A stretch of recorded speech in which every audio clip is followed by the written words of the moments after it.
y al Ayuntamiento de allí por invitarme a participar en este ciclo. Yo estoy encantada de estar aquí, de poder aportar mi granito de arena desde esta visión de un aspecto de la materialidad del Tormo de Vinateda, que es un yacimiento muy querido para muchos de nosotros, en los que me incluyo, a los que le hemos dedicado mucho tiempo, y es un yacimiento muy especial, que les voy a decir a ustedes, que son de aquí y de allí. Bueno, pues esta tarde vamos a hablar de monedas. La moneda, que es una de las formas de dinero. A lo largo de la historia ha habido muchas formas de dinero, pero fundamentalmente la forma más repetida a lo largo de la historia hasta hace poco ha sido la moneda. Digo hasta hace poco porque de aquí para adelante la moneda está en mucho retroceso, va perdiendo presencia frente a otros medios de pago, como es el dinero de plástico, las tarjetas o incluso que ya son algunas de cartón reciclado, o los dispositivos electrónicos, porque ahora el dinero, como saben, se ha convertido en datos que viajan por la red, por el espacio de unos dispositivos a otros. Entonces la moneda ya prácticamente es un objeto casi arqueológico, podríamos decir. Yo creo que en lugar de extinción, pero bueno, ya se verá a lo largo de los años. Bueno, me van a permitir que empiece la charla planteándoles una pregunta, que es la siguiente. ¿Qué pasaría si solo contáramos en ese momento con billetes de 500 euros? Sé que es difícil, pero les voy a pedir que hagan el esfuerzo de imaginarse que no tenemos tarjetas, no hay dinero de papel, no hay billetes más que de 500 euros, no tenemos otra forma de pagar nuestras compras, desde la barra de pan que compramos por la mañana hasta, yo qué sé, la ropa. Imagínense un mundo en el que solo tuviéramos disponibles billetes de 500 euros. Complicado, ¿no? Bastante complicado. Bueno, pues a un fenómeno parecido, similar, salvando todas las distancias del tiempo, se enfrentaron los habitantes del Tormo de Vinateda en uno de los momentos de su historia, a principios de la Edad Media, allá por los siglos VI y VII, cuando estábamos en época visigoda. En ese momento, en época visigoda, el Estado solo acuñaba un tipo de moneda, una moneda que era de oro, que se conoce como triente o tremis, de oro. Solo acuña eso.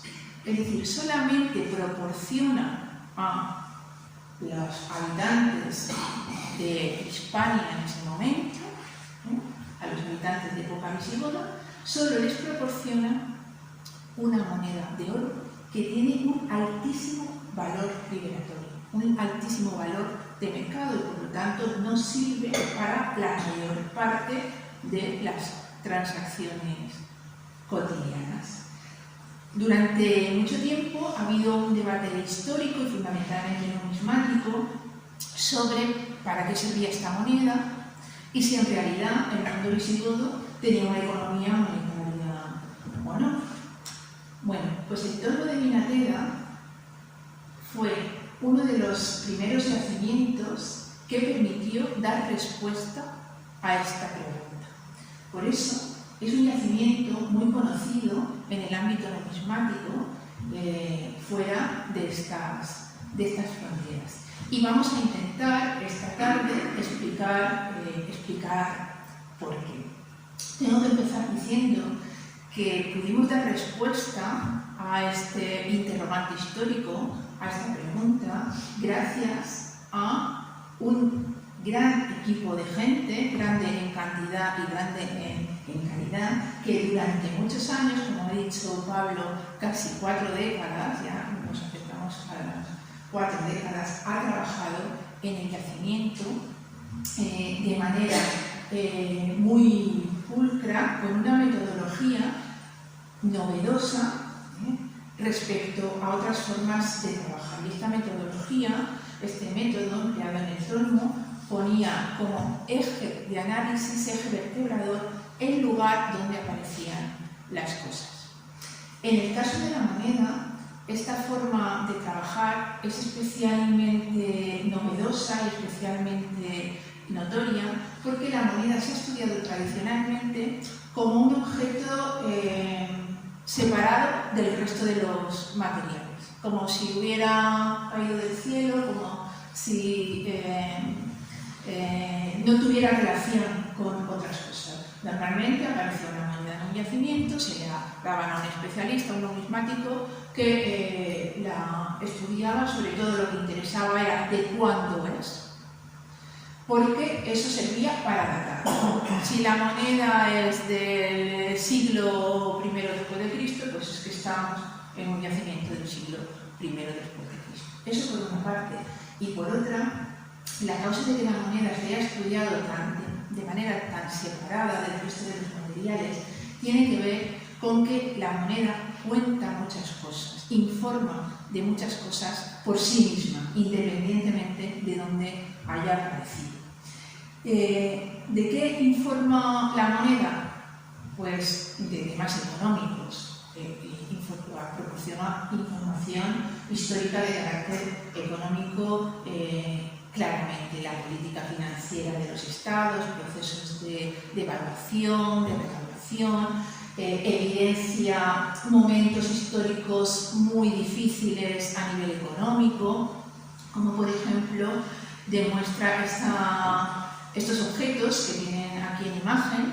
Es un caldero de bronce que en determinados momentos, este corresponde al siglo XIII, pero hay otros conocidos de otros momentos también, en que la escasez de metal para acuñar hacía que se utilizara cualquier cosa como metal, entre ellas los calderos. Y de hecho, de ahí proviene la palabra calderilla, como la moneda, digamos, de menor valor, ¿no? Decimos, esto es calderilla, es los valores más bajos del sistema monetario. Bueno, pues viene de aquí, de estas monedas que se acuñaban no con metales nobles, sino a partir de calderos de oro. Otros ejemplos de estas dificultades económicas son las llamadas monedas resilladas, como las que están viendo. ¿Qué son las monedas resilladas? Pues son monedas que en un momento determinado se les pone un sello, se les resella y se les cambia el valor. Estos son maravedíes, que en principio eran piezas de 2 maravedíes y en un momento dado se le pone una marca de 4. No sé si lo van a ver en el curso, se ve, ¿verdad?, en pantalla. Aquí tenemos un 4 en cifras romanas. Bueno, pues ahí tenemos un valor de 4, de 6, de 8 hasta de 12. La misma pieza. Pueden imaginarse un proceso de inflación brutal. Bueno, pues estos maravedís resellados se resellaron en tiempos de los Austrias y evidencian de manera material muy claramente las bancarrotas a que tuvieron que enfrentarse los Austrias en esos momentos. Los resellos no siempre evidencian procesos de inflación, sino que a veces se hacen por otros motivos. Por ejemplo, los reales de A8 españoles acuñados con plata del Nuevo Mundo, con plata americana, eran muy bien considerados a lo largo de todo el planeta, no solamente en el ámbito mediterráneo, sino también en el extremo oriente.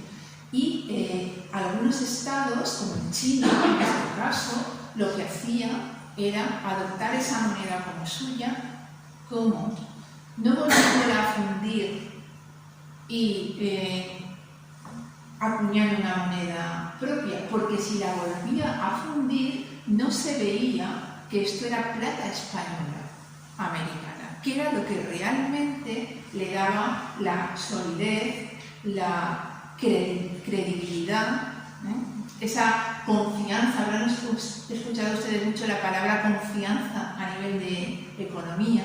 Bueno, pues la confianza en la moneda, en este caso se le daba el metal, la calidad del metal. Entonces es frecuente encontrar este tipo de monedas reacuñadas. Además de la información económica, las monedas también aportan mucha información política, porque hay que tener en cuenta que la acuñación de moneda es una prerrogativa exclusiva del poder, exclusiva de los estados. La acuñación fuera del poder está considerada falsificación, y saben ustedes que es una de las cosas más perseguidas todavía en la actualidad. ¿Qué pasa?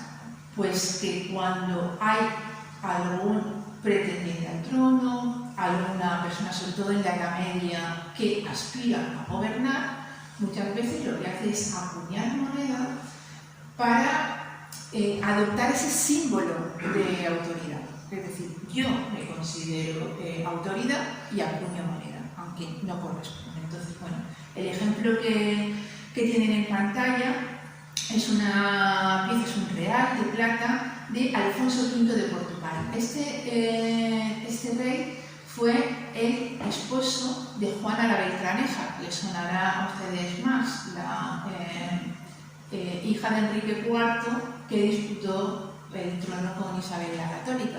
Entonces, fíjense que en esta pieza, junto al escudo de Portugal, aparece también el escudo de Castilla y León, porque Alfonso V de Portugal quería reivindicar de esta manera que ese territorio era suyo por derecho de su esposa. ¿Vale? O esta otra moneda que es muy especial porque es una acuñación de la reina Doña Urraca, hija de Alfonso VI de Castilla, que tuvo una vida un poco tormentosa. La casaron con Alfonso I el Batallador, que era quien acuñaba su nombre. Y ella quiso acuñar a su nombre con su retrato. Es la primera moneda en la que aparece el retrato de una mujer en la moneda, porque dijo, no, la reina soy yo, y yo quiero aparecer en las monedas.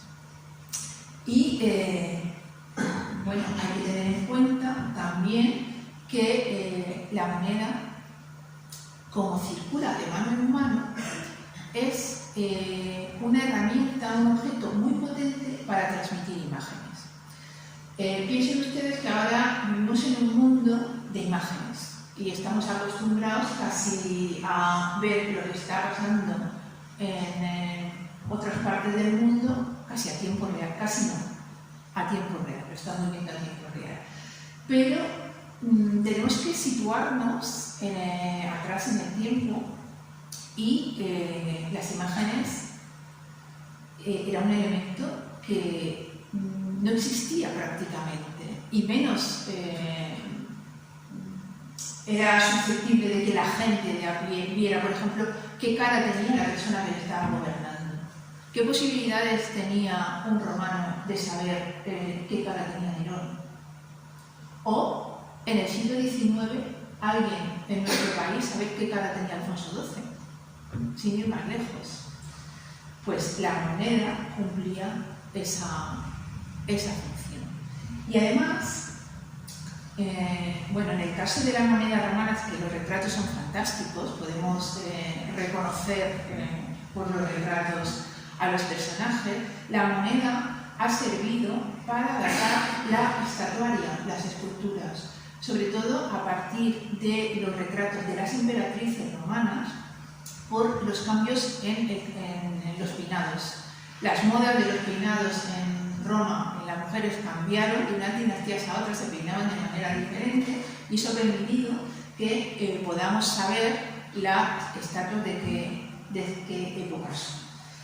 Y como, claro, la moneda es un elemento que sale del poder y contiene imágenes que circulan de mano en mano, pues el poder puede poner en la moneda, puede dar la imagen que quiere dar de sí mismo, que normalmente es buena, como se puede suponer, y se convierte en un elemento muy importante de propaganda política, de informar las conquistas, por ejemplo, en el mundo romano, la conquista de Judea por parte de Vespasiano, la conquista de Egipto por parte de César, o tipos como este que ven aquí, que son dos manos, de la fidelidad del ejército, que es un tipo acuñado en el Bajo Imperio, en un momento donde los emperadores, casi ninguno moría de muerte natural, y el ejército era el causante muchas veces de poner a un emperador y poner a otro. Es decir, es un tipo que está dando una imagen que no es real del momento. Es algo deseado, que el ejército sea fiel, pero en esos momentos no se puede. Además de las imágenes, las monedas llevan texto, llevan un mensaje, transmiten un mensaje explícito. En las monedas islámicas son las que más cumplen ese cometido de transmitir un mensaje, porque normalmente no tienen imágenes, ¿no? Digo normalmente porque luego vamos a ver alguna que sí que tiene imágenes, pero lo habitual es que tengan solamente texto y transmitan mensaje. Y las primeras monedas cristianas también tienen mucho texto porque están inspiradas en las monedas islámicas. Lo que tienen en pantalla no es una moneda islámica, es una moneda castellana, es un maravedí de Alfonso VIII, copiado literalmente de los maravedís almorávides. Se distingue por la cruz que tienen aquí y las iniciales de Alfonso que hay aquí abajo. Y el texto está literalmente copiado de las monedas islámicas, el imán de los católicos en vez del imán de los musulmanes, está, digamos, adaptado. O esta otra pieza que es de Alfonso X el Sabio, también es un dinero de vellón con una cara totalmente epigráfica, y la otra ya, pues, el cuartelado de castillos y leones típico del reino de Castilla y León. Pero, como digo, la moneda islámica es la moneda epigráfica por excelencia, que con solo leerla, pues tenemos la información de dónde se acuñó y en qué año, el año concreto de acuñación. Las monedas han sido las piezas arqueológicas privilegiadas porque datan muy bien, porque tienen una fecha expresa, frente a otros materiales como por ejemplo la cerámica, que es mucho más complicado de datar. Con la moneda tenemos la fecha, por eso se ha utilizado mucho en arqueología únicamente como elemento de datación. Bien porque tenga la fecha expresa con solo leerla, bien porque tengamos, en el caso de alguna moneda romana, las titulaturas de los emperadores, el consulado o el título de patria, que sabemos que va acompañado de un numeral, y eso nos lleva a poder establecer el año de acuñación. O algunas otras, estas son del Tolmo, como esta moneda, que tiene en el reverso, a ver, no sé si lo llegan a ver, aquí hay una loba, esto es una loba puesta así como en una posición arqueada, y dos gemelos, Castor y Pollux, amamantándose de la loba. Es un tipo típicamente romano, es una moneda acuñada en Roma, en un momento muy concreto, y tenemos los años, es decir, que a veces por tener la fecha expresa, otras veces porque la podemos establecer de manera muy precisa, pues el gran aporte de la moneda ha sido el ser un elemento de datación. Pero realmente cuando la moneda adquiere todo su valor como informador histórico es cuando aparece en contexto arqueológico.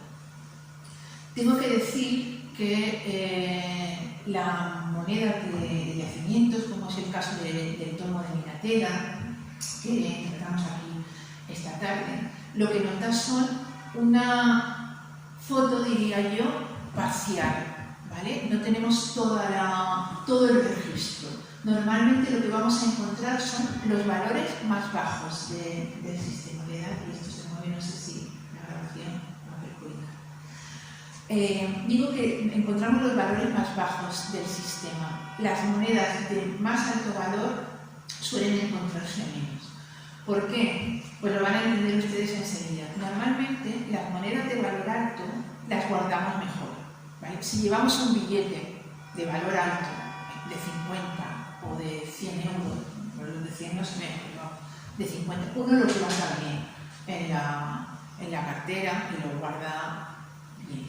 Por tanto, si se guarda bien, hay menos posibilidades de que se pierda. Pero es que además, en el caso de que se pierda, lo buscamos más, ¿o no? Si se nos pierde un billete de 50, vamos, de allí no te mueves hasta que lo encuentras. Sin embargo, las monedas de valores más bajos, imagínense ustedes que van a comprar el periódico o a tomarse un café o lo que sea y les devuelven monedillas. Pues igual ni sacas la cartera, te lo metes en el bolsillo tal. Y es más fácil que se pierda porque se guarda peor. Pero es que además, en el caso de que se pierda, si se nos queda un céntimo del bolsillo, bueno, pues miran así, si lo ven, pues la cacha lo coge, pero si no, pues tampoco pasa nada y sigue el camino. Con lo cual, la moneda perdida suele ser siempre moneda de valores más bajos. Bien, el estudio de la moneda en el contexto arqueológico se puede hacer a varios niveles. Podemos englobarlo, digamos, en 3 niveles. Un contexto amplio de distribución de la moneda en un territorio amplio.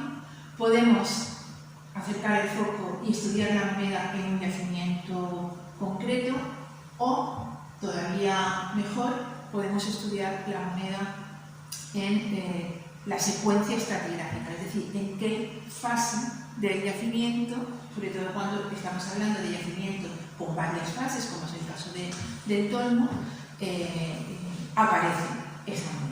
Bueno, pues en el caso del Tolmo hemos podido estudiar en los 3 niveles. No siempre se puede estudiar la moneda en los 3 niveles, pero en el caso del Tolmo sí que lo hemos podido hacer.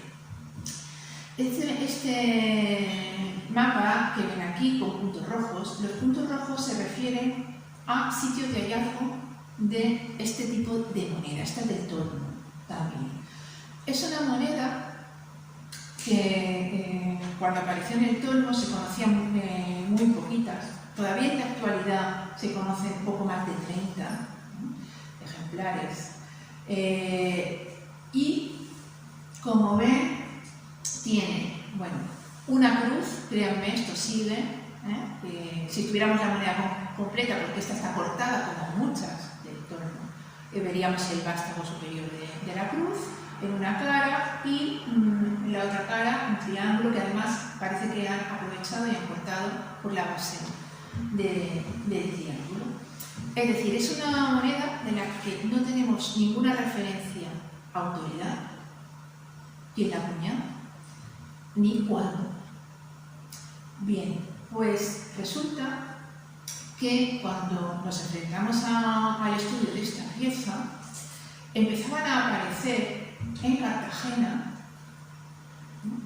toda una serie de piezas de este tamaño. Son pequeñísimas, son 10 milímetros. Piensen que un céntimo de euro actual mide 15, para que se hagan ustedes una idea de las dimensiones. Son piezas muy pequeñitas que aparecen fundamentalmente en los niveles del barrio bizantino que se construyó sobre las gradas del antiguo Teatro Romano de Cartagena.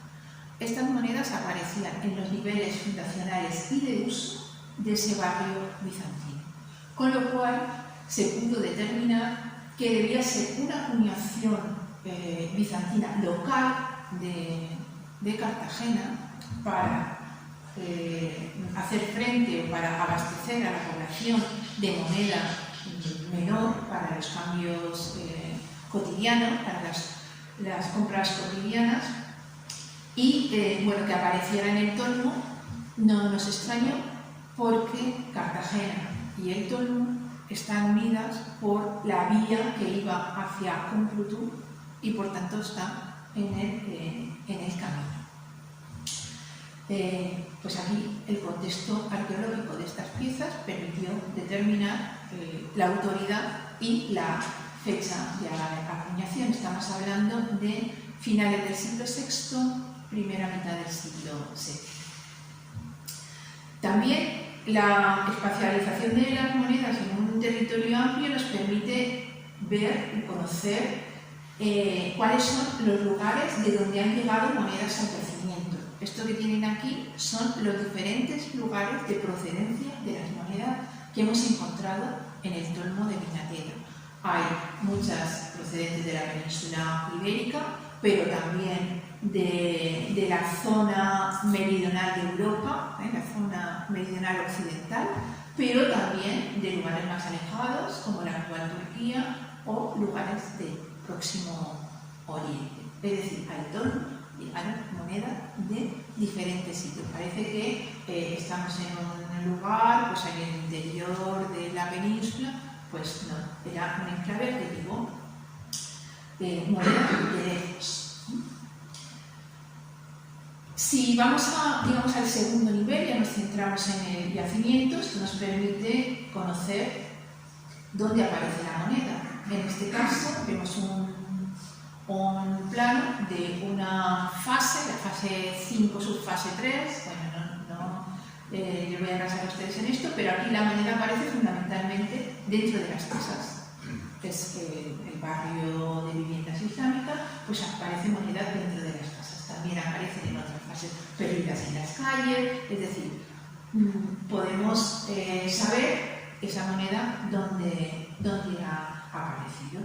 Es decir, identificar de alguna manera su uso, como sucede en este caso. Esta es una moneda romana que aparece en un contexto funerario. Apareció dentro de una tumba romana de cremación, un depósito de cremación en la necrópolis norte del yacimiento. Por tanto, pues aquí tenemos una pieza de uso funerario muy desgastada, como pueden ver, es una pieza acuñada en Cartago, en la actual Cartagena. Y si nos vamos al tercer y último de los niveles, cuando tenemos la moneda contextualizada estratigráficamente, es decir, sabemos en qué fase ha aparecido, lo que nos está informando ahí de algo importantísimo, que es el momento en que esa moneda se usó. ¿Vale? Una cosa es el momento en que fue acuñada, pero otra cosa diferente es el momento en que esa moneda fue usada. Y ahí el Tolmo de Vinatera es un yacimiento que ha aportado muchísima información histórica a ese respecto. Y entramos directamente en esas fases estratigráficas para explicar o intentar contestar a esa pregunta de cómo se las apañaron los habitantes del Tolmo en un determinado momento con únicamente una moneda de oro que les ofrecía el Estado. ¿Vale? Bueno, ustedes saben que el Tolmo es una ciudad que está habitada, es un enclave que está habitado ya desde época prehistórica, concretamente el asentamiento de la Edad del Bronce, que luego fue un óppidum ibérico y que en época augustea recibe el título de municipio romano. Municipio romano que a partir del siglo II después de Cristo empieza un proceso de despoblación, empieza la gente a dejar de vivir allí y van apareciendo por las zonas aledañas villas. Digamos, las élites se van a vivir a las villas y el enclave, la ciudad, acaba por despoblarse.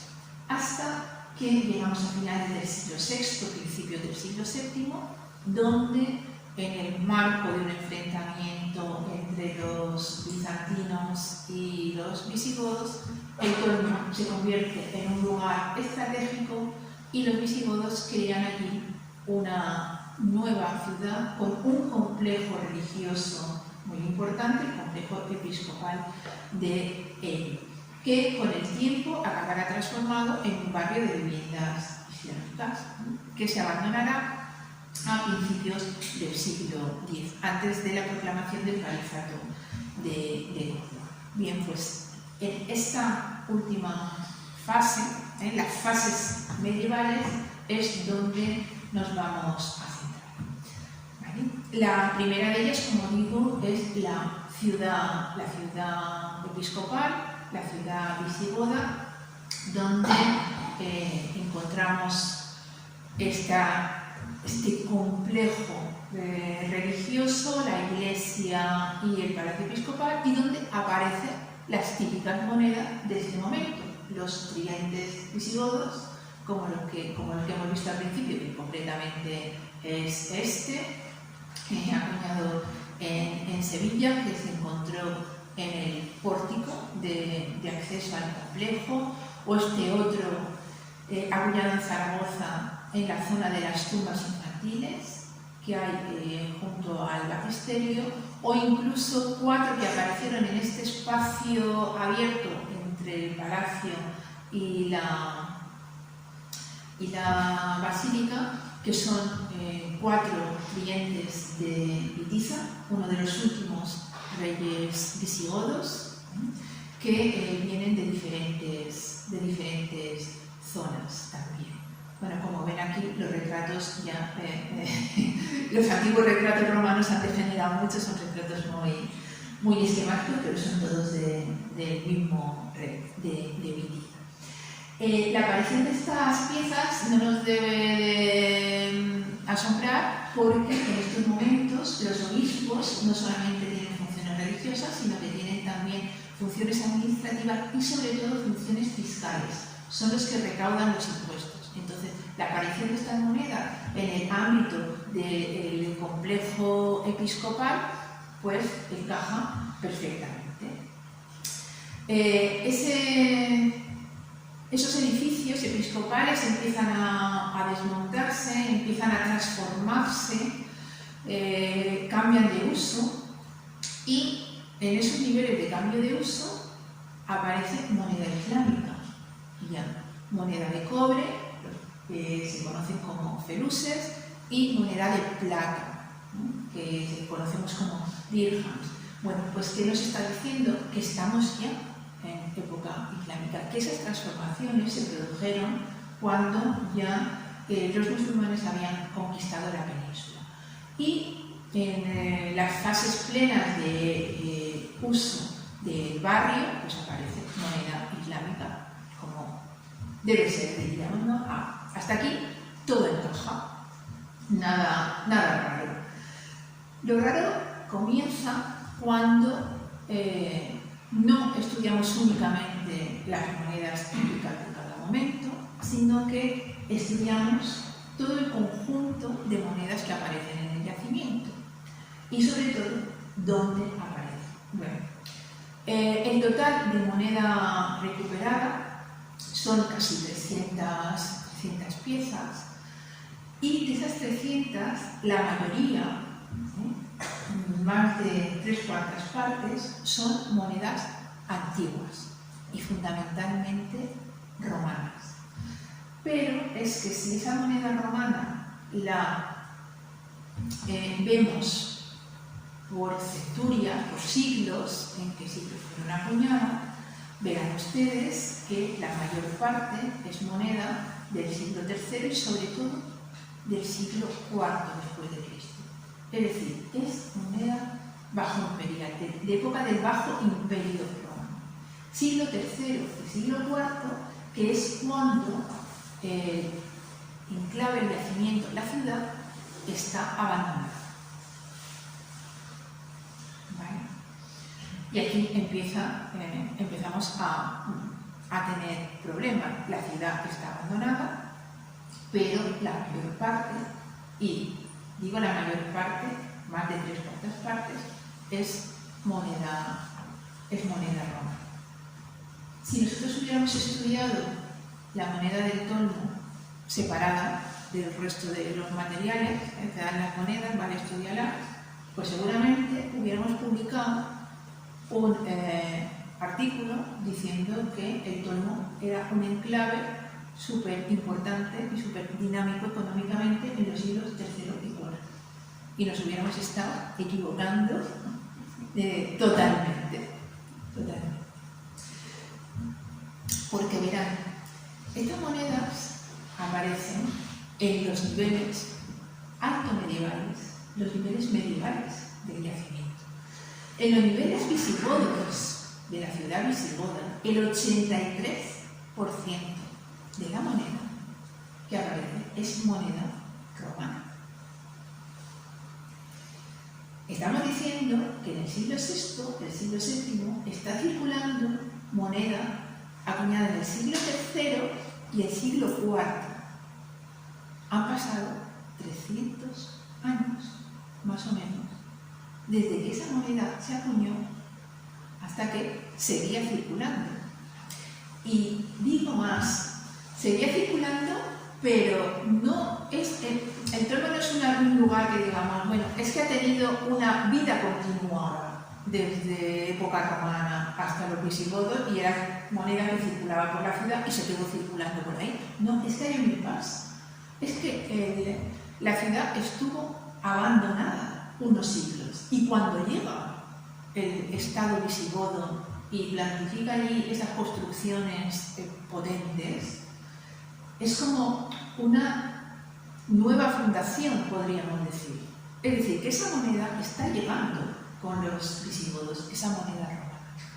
Imagínense moneda de 300 años en circulación, pasando de mano en mano. Claro, eso está desgastado, no. Lo siguiente, allí apenas ya se ve nada. Son monedas muy difíciles de estudiar. Ha costado mucho catalogar algunas de ellas porque van a ver ustedes que están absolutamente desgastadas.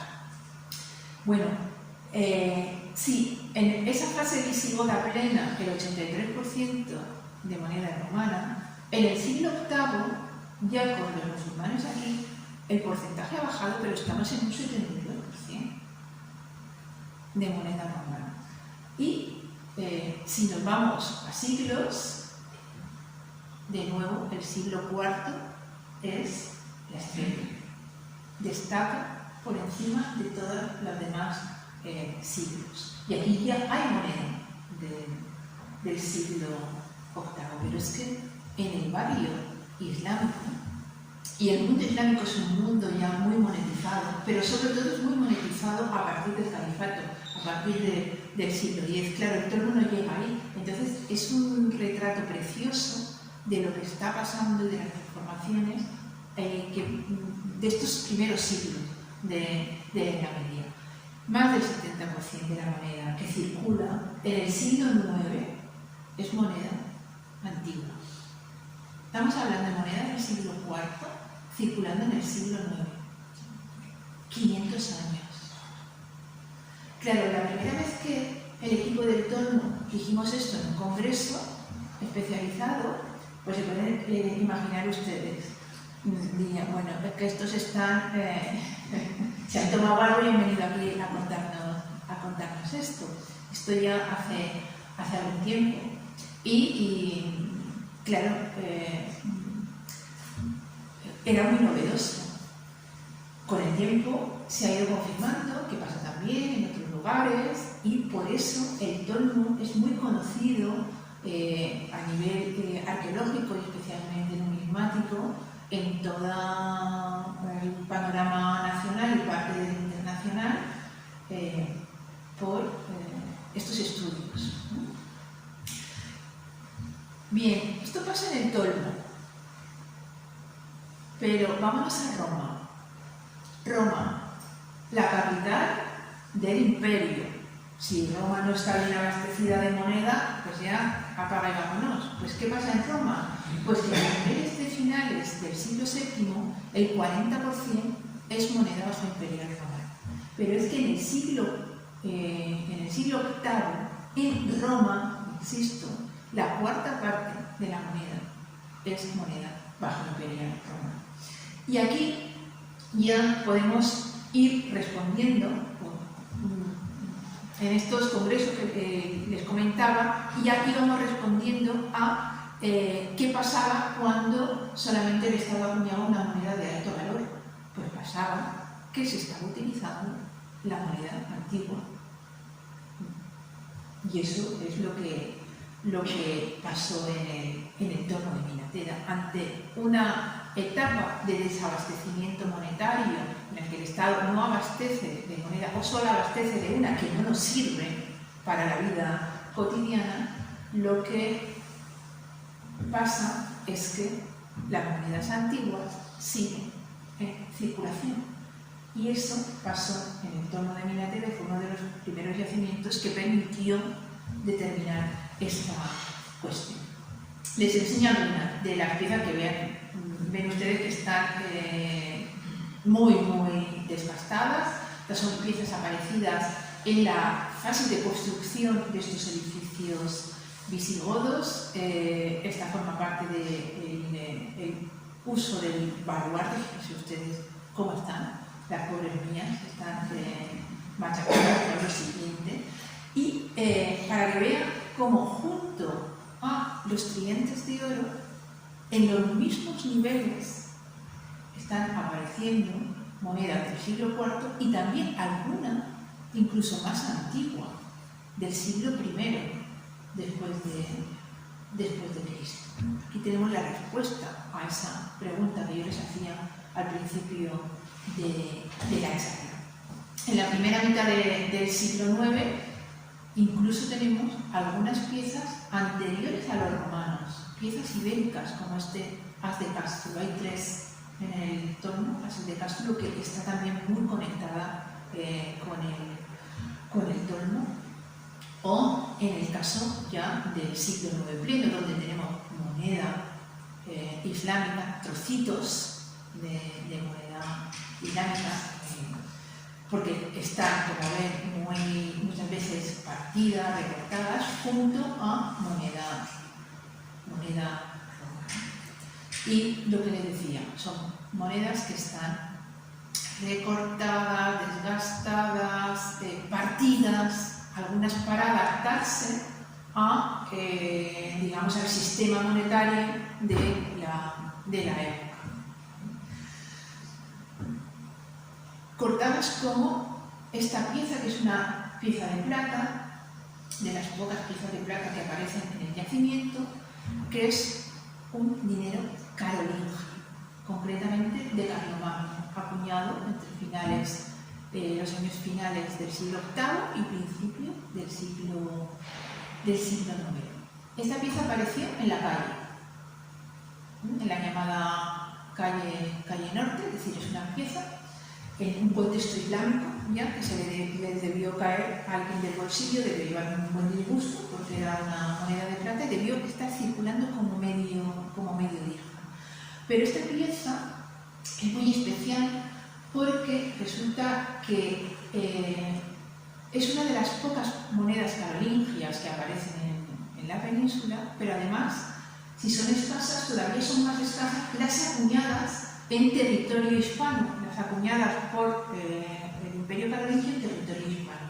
Y esta concretamente es una de ellas. Pero además forma parte, o venía de lleno esta pieza a incidir en un debate numismático de hace mucho tiempo, que tenía que ver con la adscripción de estas piezas a Carlomagno o a su nieto Carlos el Calvo, que también se llamaba Carlos, porque tiene el anagrama. Les he puesto aquí el dibujo para que vean cómo es completa, ¿no? Entonces, no sé si lo ven, pero aquí tenemos un anagrama con una K, una R, una L y una S, es el anagrama de Carolus, ¿vale? Entonces se discutía si ese Carolus era realmente Carlomagno o eran emisiones de su nieto. Y la discusión era, pues si la K tiene la pata más abierta debe ser de uno, si está más cerrada de otro, es decir, criterios estilísticos. Bueno, pues esta moneda del Tolmo es la primera moneda carolingia de toda la península ibérica aparecida en contexto arqueológico, la primera. Pero es que además ese contexto nos ha permitido saber que es una moneda de Carlomagno por el contexto arqueológico, no puede ser del nieto.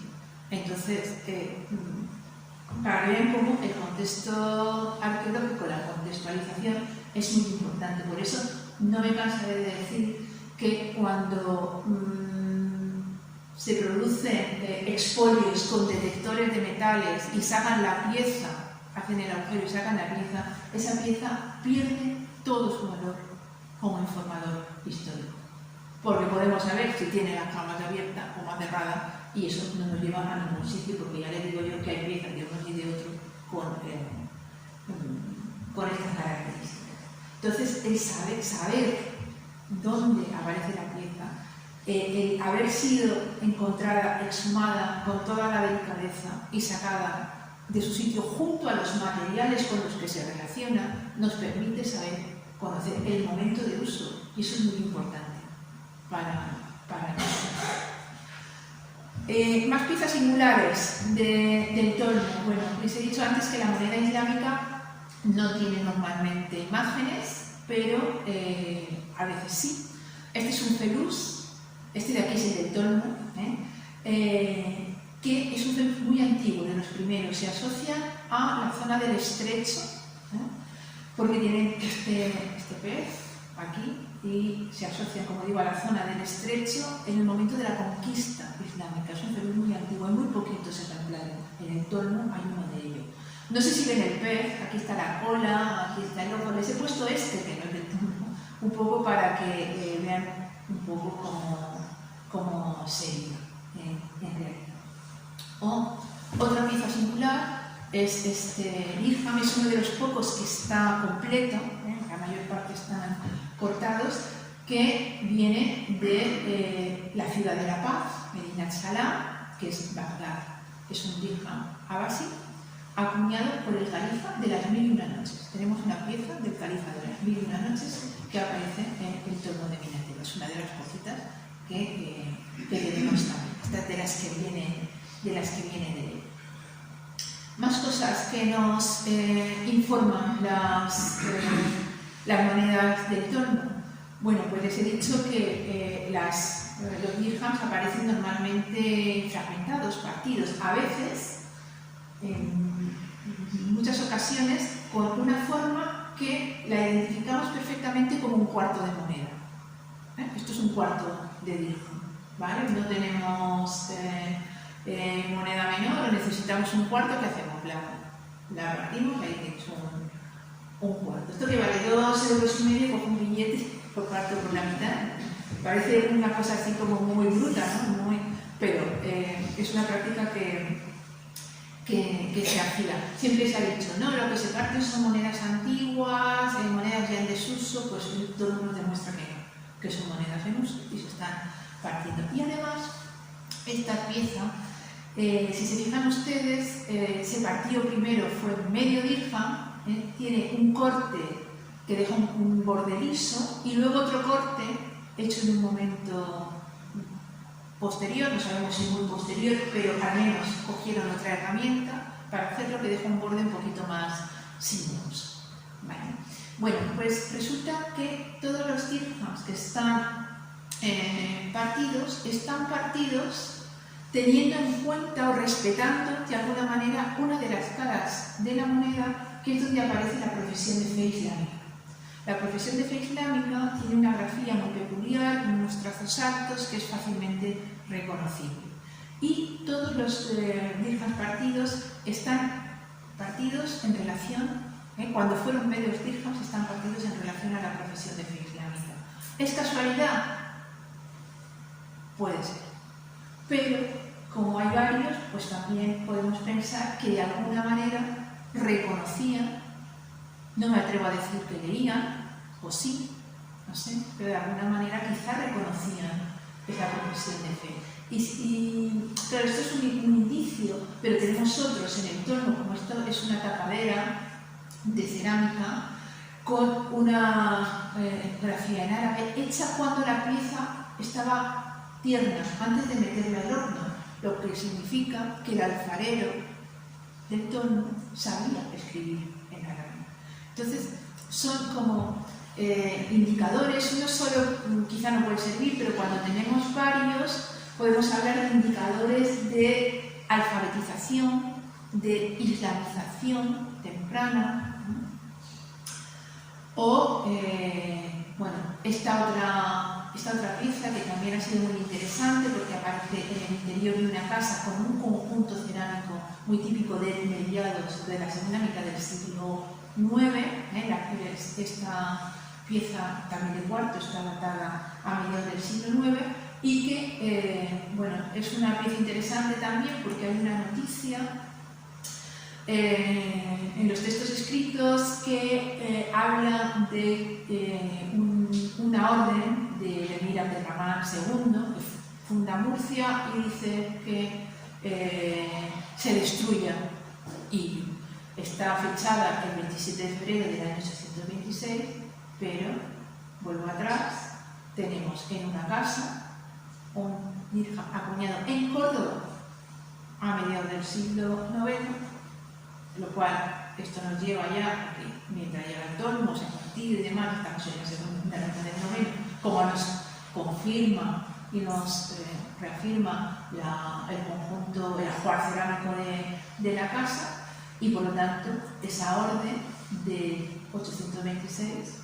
no se cumplió claramente. La estratigrafía nos lo dice, digamos que la orden estaría aquí y tenemos estratigrafía por encima y materiales de la segunda mitad del siglo IX, incluso de principios del siglo X, cuando se abandona. Después de la abandonada la ciudad, seguimos encontrando algunas monedas.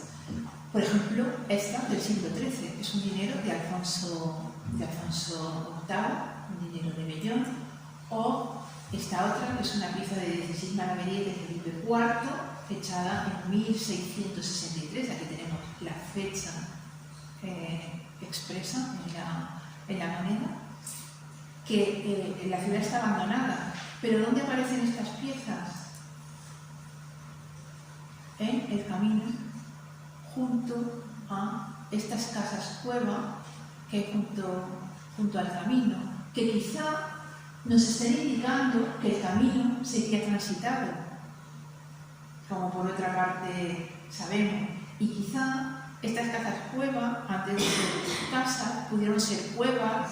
Saben que el Tormo está hecho de geológicamente es una caliza muy fácil de horadar, y quizá hubiera cuevas que sirvieran de refugio a los caminantes, y estas piezas nos están diciendo que, bueno, pues alguien que transitaba por ese camino las perdió. Y las monedas nos siguen contando la historia del yacimiento. Esta apareció en la parte alta, justo donde, la zona donde entran los visitantes. Pues, bueno, pues algún turista suizo que visitó el Tormo se le debió caer esta moneda de 2 francos, que sigue aportando datos a la historia del yacimiento. Insisto en que es una moneda perdida, es moneda que aparece dispersa por el yacimiento, ¿vale? ¿Qué no tenemos?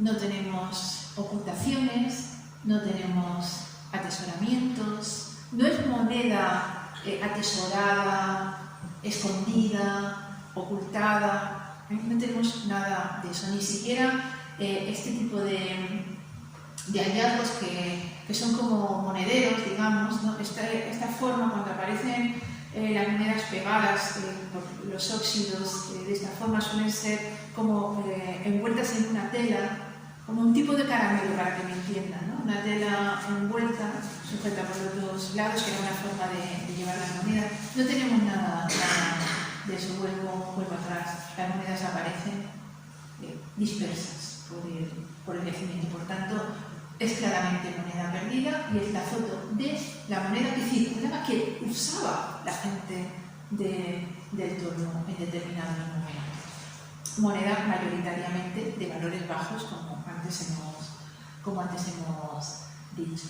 Y bueno, vuelvo a insistir aquí, mayoritariamente es moneda del siglo IV. Aquí tenemos por fecha de acuñación toda la moneda que aparece en el Torno, y me van a permitir una última gráfica, no quiero cansarles más, que